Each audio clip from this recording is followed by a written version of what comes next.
এই সময় একটু বাইরে বলে কি হুজুররা এই দেশটারে খাই, হুজুররা এই দেশটারে খাই। আচ্ছা হুজুররা দেশটারে খাইল একটা জুলুমের কথা না?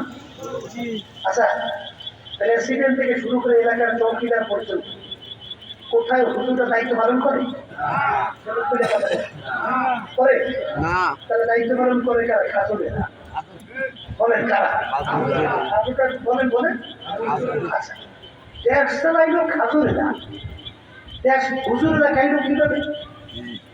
কিভাবে খাইল? ঠিক দেশ যে কারা খাইছে তা তো আমরা পেপার পত্রিকা খুললেই দেখি। শুধু দেশ খায় নাই, গ্রামের একটা কথা আছে, খাইয়া যোগাযোগ হয়ে গেছে। বিভিন্ন জায়গায় ব্যাপক তারা তৈরি করে বাংলাদেশ মানুষের বড় বড় পদে দায়িত্ব পালন করছে। এখন ওই যে কয়টা ফলের বিরাম বের হয়ে গেছে। আমার ভাইরা রিক্সা চালায়, রাস্তার ভিতরে রোদরে মাথার খাম টপ করে পড়তে থাকে।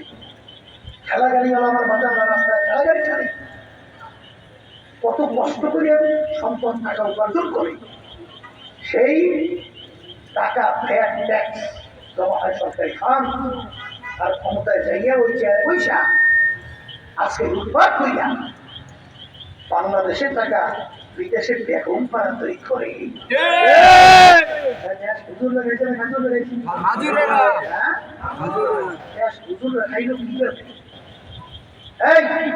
হুজুরদের বিরুদ্ধে এত ক্ষিপ্ত কেন? কারণ বোঝেন নাই? বুঝছেন বর্তমানে বাংলাদেশে যে শিক্ষা সিলেবাস চালু করছে, ক্লাস 1 থেকে শুরু করে ক্লাস পর্যন্ত পুরা শিক্ষার ভিতরে কোথাও শিখায় নাই আমার সৃষ্টিকর্তা কে, আমি কোথা থেকে আসছি, কোথায় আসছি, কোথায় রওনা করবো। নবীদের ইতিহাস, সাহাবায়ে কেরামদের ইতিহাস, আল্লাহর ওলিদের ইতিহাস সব উঠে গেছে। উঠাইতে কি ঢুকাইল? মিথ্যা ইতিহাস। আমরা মুসলমান নাকি ভারত উপমহাদেশে, আমরা নাকি বহির এলো ভারত উপমহাদেশের ভিতরে সবচেয়ে বড় অবদান হলো ওলামায়ে কেরাম। সেই কথা আমি বলতে চাইছিলাম, ওরা আমাদের ক্ষিপ্ত কেন তা জানেন? বর্তমানে শিক্ষা সিলেবাসের ভিতরে ঢুকেছে ট্রান্সজেন্ডার। ট্রান্সজেন্ডার বোঝেন?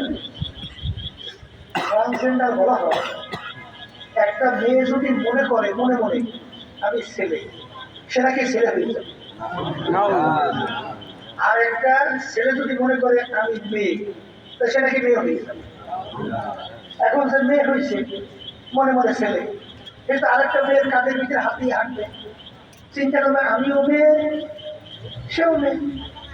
আবার একটা মেয়ে যখন মনে করলো আমি ছেলে, ও তো পুরুষের কাঁধে হাত দিয়ে হাঁটবে, তখন ও কি মনে করবে আমিও মেয়ে আমিও ছেলে ও ছেলে।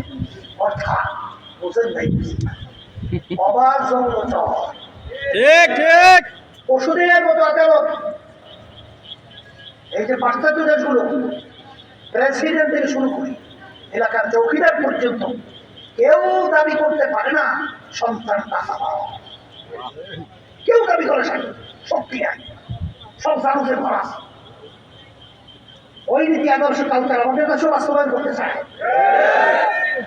এমনকি ট্রান্সজেন্ডারের মাধ্যমে পুরুষে পুরুষে বলেছে, আবার মহিলা মহিলায় বলেছে। আপনারা শুনছেন করবি এখন দেখতেছেন আল্লাহ রাব্বুল আলামিন যে কোরআনুল কারীমের ভিতরে বলছেন উলাইকা কাল আনআম। এরপর আমার মালিক বলেন এক শ্রেণী মানুষ চতুষ্পয় জানোয়ারের মতো। এরপর আমরা বলতেছেন চতুষ্পয় জানোয়ারের মতো না, তার চেয়েও খারাপ বলছেন আল্লাহ। আপনাদের জিজ্ঞেস আপনাদের এলাকায় বলদ গরু আছে? বলদ গরু আছে না? বলদ কুত্তা আছে আছে? আচ্ছা আপনারা কেউ শুনছেন কিনা জানি না, দেখছেন কিনা? বলদ গরু মেলামেশা করে দেখছেন কিনা? বলদ কুত্তারা মেলামেশা করে দেখছেন কি? আছে ভাই, দেখছেন? তাহলে কুত্তা বলদ মেলামেশা করে না, আর বলদ এরাও মেলামেশা করে না। এখন ওরা বলে বলদে মেলামেশা করবে। আল্লাহ তো বলছে বালহুম আবার, এখন তো বাস্তব হয়ে গেছে, কুত্তা আছে।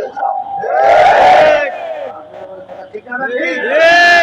এই জন্য আমরা দেখতে পাবো ওরা চাইতেছে সারসের প্রকাশ বাড়াবে, আর চাইতেছে সুদ প্রতিটা ব্যক্তি পর্যায় পর্যন্ত ঢুকাইয়া দেবে। কথা ঠিক না? এখন এই কেন্দ্র হুজুররা বলে যে আল্লাহর বান্দা, যারা ঈমান আনছো, মুসলমান হয়েছে, যারা আখিরাত বিশ্বাস করো, খবরদার, আল্লাহ এটা নিষেধ করছে, আল্লাহ রসুল নিষেধ করছে, এই পথে হাঁটা যাবে না, এই কাজটা করা যাবে না। এই হুজুরা পাতা দেয় না, এই জন্য হুজুরের এই কাজটা খাইল। এই কথা ঠিক না? আমি আমার ভাইদেরকে বলবো, পর্দারে মাহমুদকে বলবো, সেই কথা আমি বলতে চাইছিলাম যে আমাদের এই আলোচনাগুলো এইটা বুঝতে পারা মানুষ আবু জাহাল মার্কা, ওকবা সাহেব আবু জাহাল মার্কা, এটা কিন্তু আমাদের আলোচনা বুঝবেও না, সে অনুযায়ী চলবেও না। কথা ঠিক কিনা? তাই বুঝতে বলছিলাম তারা, আমার মুখ খুলে বলেন।